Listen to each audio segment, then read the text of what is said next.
Welcome to the deep dive. Today, we're stepping into a really fascinating area of personal expression. We're contrasting the aesthetic worlds of minimalism and maximalism. Yeah, two very different ways of looking at things. Exactly. And our source material really unpacks these two philosophies, digging into their core ideas and how they actually play out in our lives.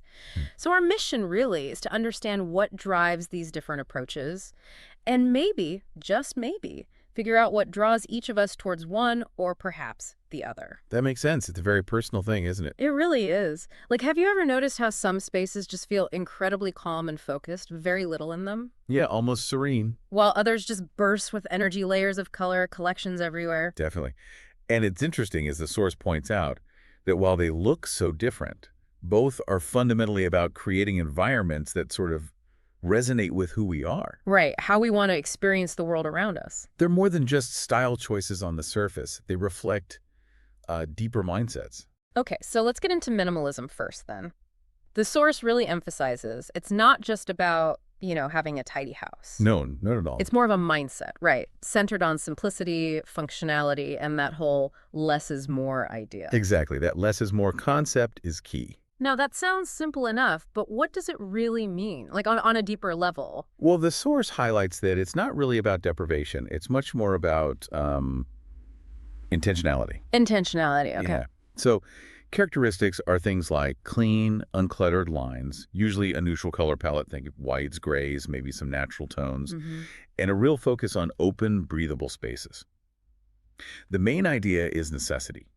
Every single item should have a clear purpose, add some value. Okay, I can picture that. Like the example the source gives a living room, maybe white walls, one comfy sofa, perhaps a single plant, Right, carefully chosen. and just no clutter.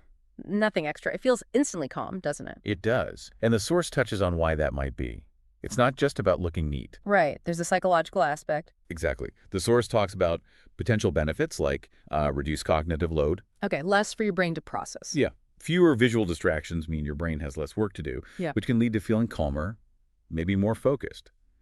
It's about optimizing for, well, mental well-being. That makes a lot of sense. And it's interesting how the source connects this whole philosophy to other trends we see. Mhm. Like it mentions Scandinavian design that focus on functional beauty Yeah. Very practical, but elegant. and capsule wardrobes, focusing on just essential, versatile clothes. Right. And even Zen-inspired rooms, Yeah. designed for tranquility. It really does all seem interconnected. Precisely. These are all just tangible ways that core principle, intentional simplicity shows up in different parts of life. So, okay, let's shift gears completely. Let's look at the other end of the spectrum now. Maximalism. Maximalism.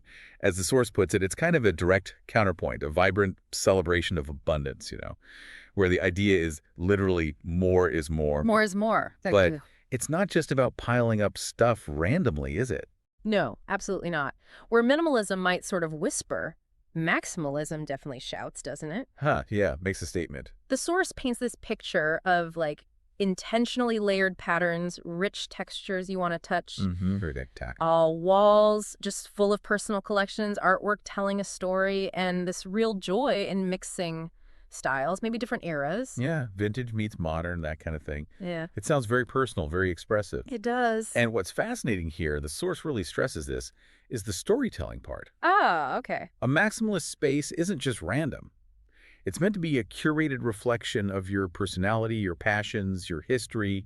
Often, each thing holds a memory or represents an interest. So it's intentional self-expression just through abundance. Exactly, a very intentional kind. This source gives some great examples too, like rooms just overflowing with art, different styles, periods. Or bold wallpaper that's like the main event in the room. Yeah, or fashion choices that are full of color, loads of accessories, mixing patterns maybe. Fearless combinations, yeah. Yeah. Vintage treasures next to something brand new. It sounds like an environment that's always stimulating, full of things to look at. Definitely visually interesting. Absolutely. And the belief behind it, as the source mentions, is about actively surrounding yourself with things that genuinely bring you joy or spark memories or just inspire your creativity. Creating an environment that feels rich and personal. Deeply personal. Okay, so we have these two very different ways of dealing with our stuff, our spaces.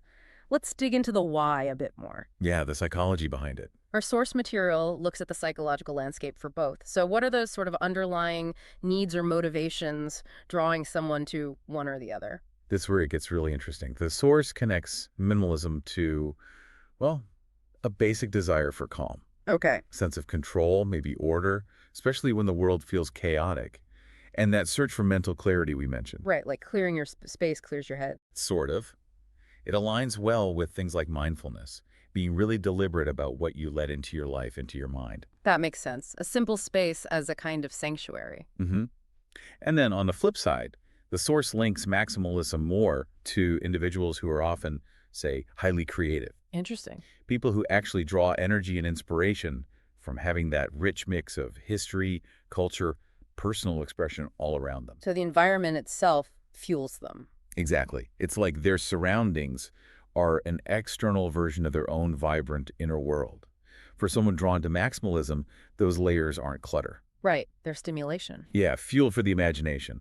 And the source makes a really critical point here, which I think is important for you listening to consider too, It's that neither style is inherently better or worse. It really just boils down to your individual preferences, what resonates with your own uh, psychological and emotional needs. okay, so it's deeply personal, which leads right into a question the source asks directly, and it's a good one for you to think about. Do you find yourself feeling more comfortable, more at ease in a really clean, maybe sparsely decorated space? Hmm. Or are you more energized, more inspired when you're surrounded by lots of color, pattern, different objects? Yeah, where do you feel more you?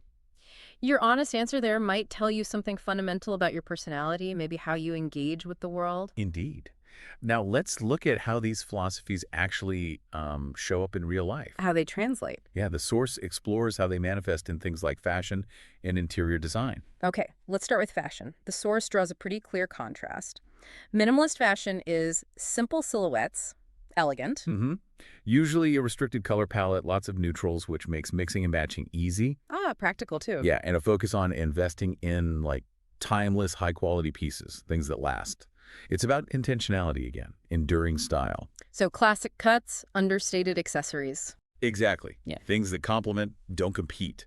Functionality, Yeah. longevity. Okay. And maximalist fashion. Well, that's where you see the bold prints making a statement. Right. Loud and proud. A joyful, maybe even over-the-top use of accessories to show individuality. And just a fearless approach to mixing patterns, textures, things you might not expect to go together. But somehow it works for that person.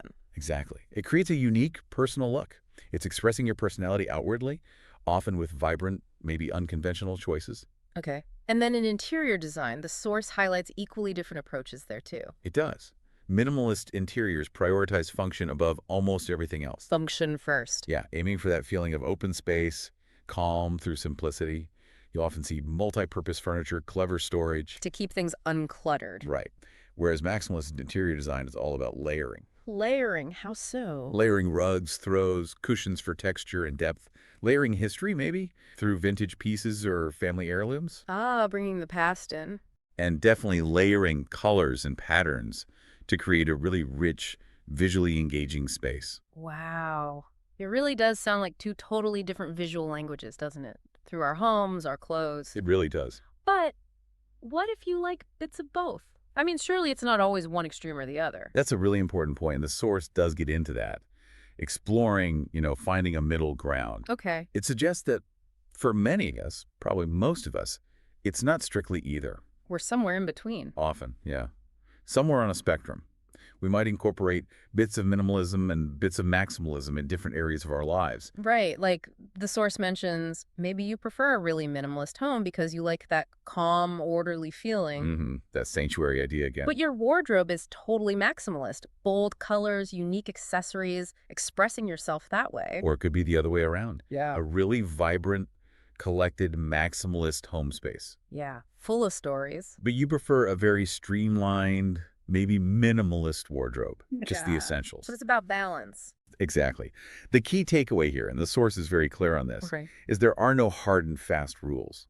It's not about sticking a label on yourself. Yeah. Don't force it. The goal is finding a personal balance that just feels authentic to you. Something that lets you express yourself genuinely, supports your well-being, reflects your actual tastes. Okay. So as we wrap up this deep dive, we kind of come back to that core contrast, the source highlights. hmm Minimalism's quiet beauty of less versus maximalism's joyful chaos of more. That sums it up pretty well. And ultimately, as the source concludes, the most important thing isn't really which camp you fall into. It's more about the process. Yeah, it's about thoughtfully curating a life, your spaces, your style that feels genuinely authentic and inspiring, something that supports who you actually are. So, a final thought for you to ponder, building on that. Considering these two extremes, where do your own daily habits, the objects you choose to keep around you, where do they really fall? Mm. And what might that tell you about your current priorities? Maybe even your inner